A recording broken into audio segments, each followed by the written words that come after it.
या पत्रकार परिषदेमध्ये हार्दिक स्वागत। अनेक वर्षापासून चुकीच्या पद्धतीने बिल्डर धार्जिणं धोरण राबवत सर्वसामान्यांना बेघर करण्याचं काम या ठिकाणी चालू आहे आणि नुकतीच अशीच एक घटना कोपरी कॉलनीमध्ये घडलेली आहे। या संदर्भात सविस्तर माहिती ठाणे काँग्रेसचे अध्यक्ष विक्रांत चव्हाण देतील, परंतु त्याच्या अगोदर काही संदर्भ देणे अत्यंत गरजेचं आहे। तुम्ही हा नौपाड्याचा रोड पूर्ण बघितला असेल की आताचे मुख्यमंत्री असलेले सर्वसामान्यांचे मुख्यमंत्री ज्यांना म्हटलं जातं डेडिकेटेड टू कॉमन मॅन, काही दिवसापूर्वी त्यांनी सांगितलेलं होतं ठाणे शहरासह उपनगरातनं सर्वसामान्य नागरिक हा विस्थापित होता कामा नये। परंतु तुम्ही या नौपाडा भागामध्ये बघितलं असेल की मोठमोठी दुकानं मोठमोठे शोरूम त्या ठिकाणी खाली आहेत, परंतु त्यावरती राहणारा जो नागरिक आहेत ते कल्याण, डोंबिवली, बदलापूर अशा ठिकाणी गेलेले आहेत आणि ठाणे महानगरपालिकेच्या अधिकाऱ्यांमार्फत ही धोरणं राबवलेली। एखादी बिल्डिंग जर ती C1 मध्ये गेली असेल तर ती तातडीने तोडणं गरजेचे आहे, परंतु तिथं व्यापाऱ्यांचं धोरण त्या ठिकाणी घ्यायचं, C2B चा रिपोर्ट त्या ठिकाणी एक्सेप्ट करायचा आणि त्याला दुरुस्त करून पुन्हा परवानगी द्यायची। काही इमारती काही जवळजवळ 90% इमारती अशा आहेत की खालची दुकानं सुस्थितीमध्ये आहेत, परंतु वर राहणारे जे नागरिक आहेत ते बेघर झालेले आहेत। परंतु आता हा कोपरीमध्ये जो घडलेला प्रकार आहे की यांना सुद्धा अशाच पद्धतीने C1, C2A, C2B आणि ते प्रकरण न्याय प्रविष्ट करायचं आणि सर्वसामान्य नागरिकांना बेघर करायचं, अशा पद्धतीचा डाव या ठिकाणी सुद्धा कोपरीमध्ये खेळला जातोय। मी ठाणे काँग्रेसचे अध्यक्ष मुख्यमंत्र्यांनी सांगितलं निर्देश दिलेत ना। हो, मुख्यमंत्र्यांनी मागच्या पत्रकार परिषदेमध्ये मी तुम्हाला ती क्लिप पण पाठवतो की ठाणे शहरासह उपनगरातनं मराठी माणूस हा बेघर होता कामा नये, परंतु त्यांच्या मतदारसंघामध्ये त्यांच्याच मतदारसंघातली लोक इमारतीमध्ये राहणारी की त्यांच्याकडे रजिस्टर अग्रीमेंट आहेत त्यांनी केलेलं आणि त्यांची भोळीबाबडी एवढीच मागणी आहे की बिल्डरने आमच्या बरोबर जे अग्रीमेंट केलेलं आहे आम्हाला जे क्षेत्रफळ त्यांनी सांगितलेलं आहे ते क्षेत्रफळ आम्हाला त्या ठिकाणी देण्यात यावं, परंतु न्यायपालिकेला त्या ठिकाणी हाताशी पकडायचं, C1 चा खेळ करायचा। C1 चा खेळ केल्यानंतर यांनी घेतलेला रिपोर्ट एक्सेप्ट करायचा नाही, त्यांना VJTI आणि IIT कडे जायला लावायचं। IITचा रिपोर्ट करायला तिथे भरपूर खर्च येतो, त्यांना न्याय प्रविष्ट करायचा, सुप्रीम कोर्टामध्ये, हायकोर्टामध्ये त्यांना जायला लावायचं आणि बिल्डर धार्जिणं धोरण राबवायचं। अशाच प्रकारचा डाव जो नौपाड्यामध्ये होत आहे, संपूर्ण ठाणे शहरामध्ये होत आहे।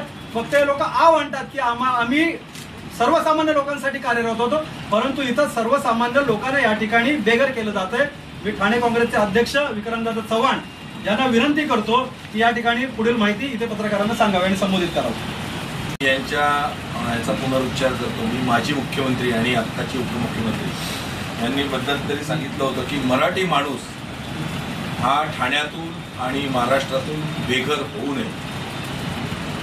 आज तुम्ही बघाल या ठाणे महानगरपालिकेत क्लस्टर असेल, रेंटल असेल किंवा धोकादायक इमारतींचा पुनर्विकास असेल, याच्यामध्ये जर पुनर्विकास करणारी मंडळी तुम्ही पाहाल तर ती सगळी गुजराती आणि मारवाडी आहे आणि सध्या एकच धोरण अवलंबलेलं आहे या सगळ्या मंडळींनी की महानगरपालिकेच्या शहर विकास विभागाच्या अधिकाऱ्यांना हाताशी पकडायचं, अतिक्रमणच्या अधिकाऱ्यांना हाताशी पकडायचं आणि इमारती C1, C2 तो जास्ती प्रकार मला काय माहिती नाही, परंतु C1, C2 करून कुणीकडून प्रकरणं न्यायप्रविष्ट करून सोसायट्या रजिस्टर्ड आहेत की नाही, सोसायट्यांमध्ये मेजॉरिटी आहे की नाही, सोसायट्यांमध्ये पुनर्बांधणीचा ठराव झालेला आहे की नाही, तो नियमानुसार झालेला आहे की नाही, म्हणजे नक्की इमारत धोकादायक झाली आहे की नाही, हे सगळं बाजूला ठेवून हे शहर विकासचे अधिकारी ठाणे महानगरपालिकेतले हे काही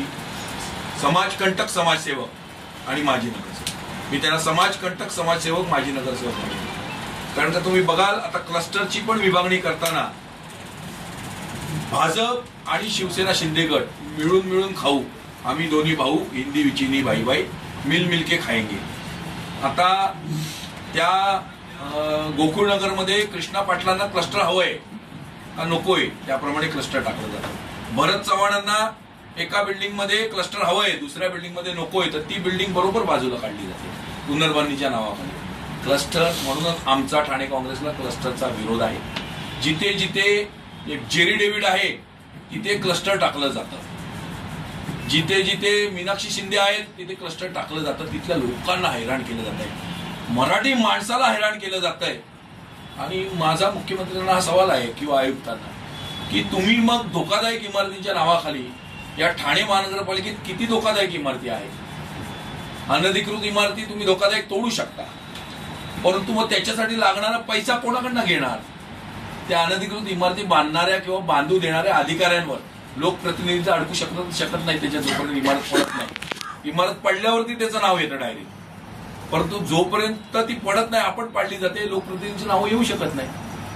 परंतु अधिकारी जे बांधून देतात त्यांच्यावरती काय कारवाई करणार? हा पैसा कुठून आणणार?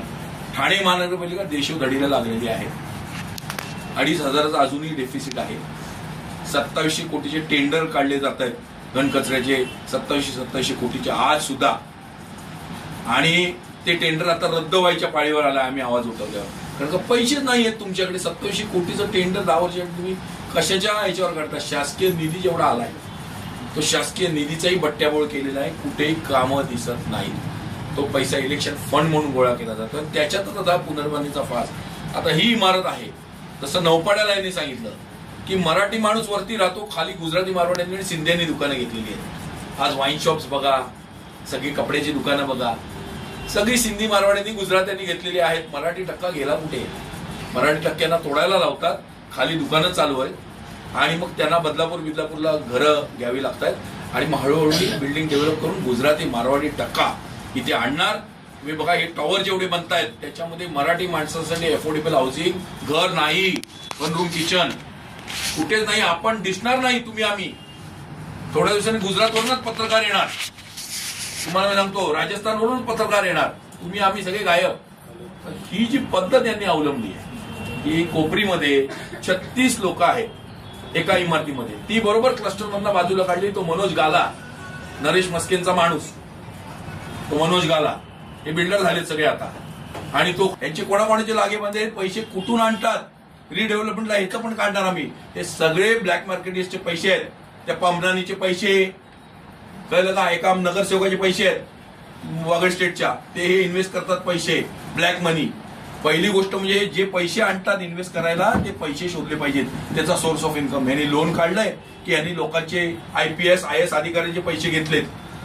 15,000 स्क्वेअर फुटाचे आता क्लीन चालू करण्यात कळवायला मी असं ऐकलंय, IPS अधिकाऱ्यांचे पैसे आहेत त्याच्यात. इथं बिल्डर लोकांकडे क्राईमवाल्यांचे पैसे या बिल्डर लोकांकडे. आता परवा होल्डिंगचा विषय आहे. होल्डिंग मध्ये आपली 50 कोटी थकबाकी आहे. तुम्ही एखाद्या गरीबाचा लगेच जर टॅक्स नसेल तर लगेच सील करता, त्याचं पाणी कनेक्शन करता. होल्डिंग वाल्यांची 50 कोटी जर हे आहे, त्यांची मालमत्ता आहे ना ठाण्यात.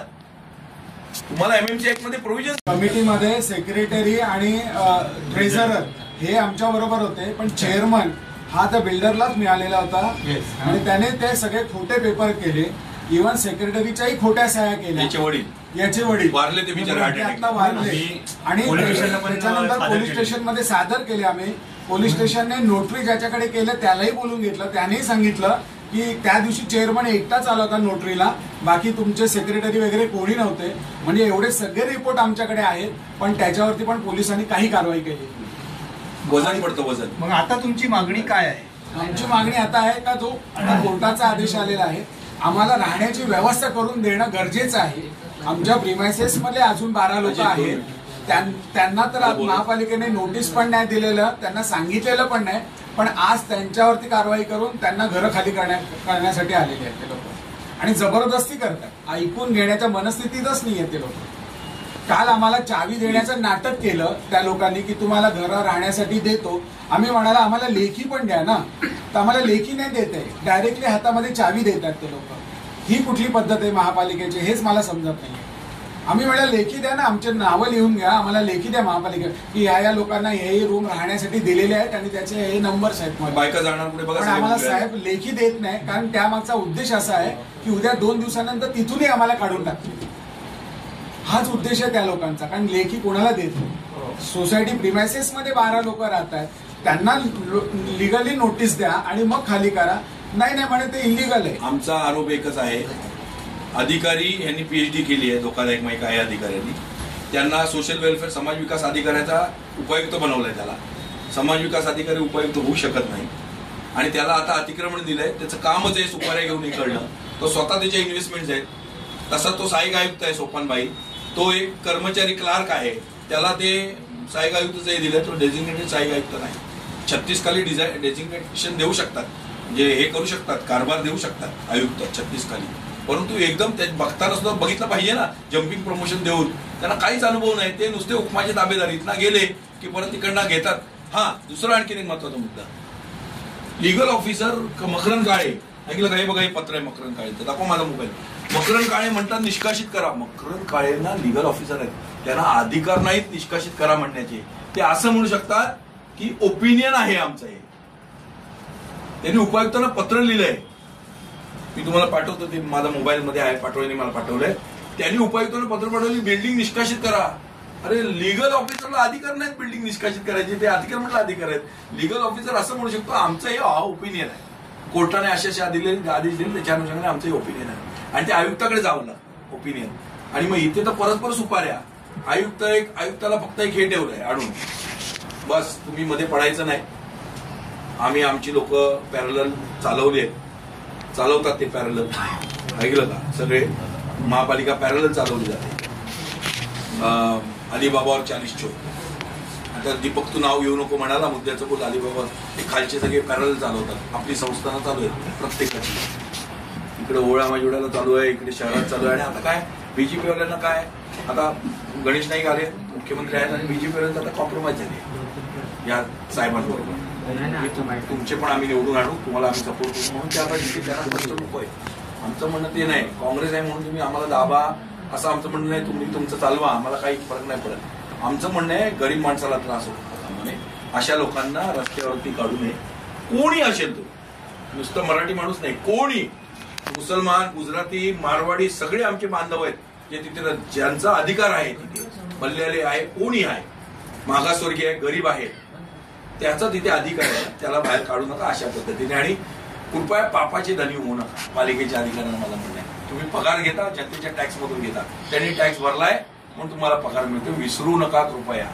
कुंभमध्ये जाऊन आंघोळ करून काही फायदा नाही, ऐकलं का? ही पाप बंद करा. आपल्या आई वडिलांच्या रोज पाया पडा, सेवा करा. कुंभमध्ये जातात, दाखवतात असं भगवे कपडे घालतात, ऐकलं का? हा, मी सहपत्नी, आणि मी, माझी कुंभ माझी आईच आहे आणि ही लोक माझी कुंभ आहेत. यांच्यासाठीच आम्ही काँग्रेस आम्हाला सांगितलंय, यांच्यासाठीच काम करा. चला, एक मिनिट. सगळ्यांची नाव आहे, कुठे राहता तुम्ही? माझं नाव अनिता घोडप आहे. आम्ही 15-16च्या मध्ये राहतोय. आज 20 वर्ष झाले आम्ही राहतोय. आम्हाला काही नोटीस पण दिलेली नाहीये, काही नाहीये. आणि आता ते आज तोडायला आले तिथे. आमची लाईट पण त्यांनी बंद केली आहे. तर ते बोलले की आम्ही नकाशा बघू, जेवढं आमच्या नकाशात बसेल तेवढं आम्ही आता तोडणार आहोत. माझ्या घरात 2 नातवंडे आहेत माझी लहान. आता आम्ही कसं कुठे जाणार? आम्हाला काही त्यांनी कल्पना दिलेली नाही आहे आणि काही नोटीस पण दिलेली नाही. किती वर्षांपासून त्या ठिकाणी तुम्ही राहता आणि 25 वर्ष झालं. पुढची मागणी काय कराल प्रशासनाकडे? आहे, आम्हाला आहे, आमचं आहे तेवढं तर आम्हाला द्यायला पाहिजे ना. पण आम्हाला काही विचारायला आलेलंच नाही, कोणच आले नाही. ना पालिकावाले आले, ना बिल्डर पण आले, कोणच नाही आलं. वीज पुरवठा असेल, पाणी पुरवठा असेल, किती दिवसांपासून खंडित केलेला आहे आणि कोणत्या कोणत्या अडचणीला सामोरं जावं लागतं? बिल्डिंग तोडायला आले 16 नंबर, तोडतायत ते आता. त्यांनी आता लाईट वगैरे बंद केली आहे. ते नगरपालिकेचे साहेब होते, त्यांनी सांगितलं की जेवढं आमचं नकाशात आहे, आम्ही विचारलं का आमचं काय, तर ते बोलले की आमचं जेवढं नकाशामध्ये आहे तेवढं आम्ही आज तोडणार आणि बंद करणार. मग आम्ही कुठं जाणार? आमची भिंत तिथेच लागू नाही.